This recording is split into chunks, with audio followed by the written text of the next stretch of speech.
Dalawa sa mga akusado sa pagpaslang kay Attorney Wesley Barayuga ang kusang sumuko matapos maglabas ng warrant of arrest ng korte kaugnay ng kaso. Si Attorney Barayuga, dating board secretary ng PCSO at retiradong pulisa, ay binaril at napatay ng mga riding in tandem noong July 30, 2020 sa Mandaluyong City.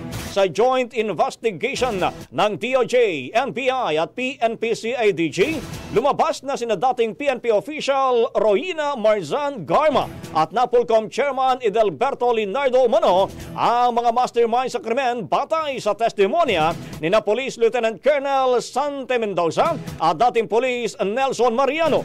Matapos maglabas ng warrant ng Regional Trial Court ng Mandaluyong, unang sumuko si Mariano sa NBI OTCD sa Maynila noong September 29. Sumunod namang kusang sumuko si Mendoza sa Bacolod noong September 30.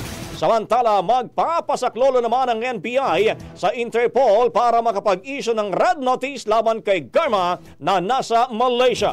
Ayon kay NBI Director Jaime Santiago, nagkausap sila ni Garma bago siya magtungo sa Malaysia para umano makipagkita sa mga opisyal ng International Criminal Court.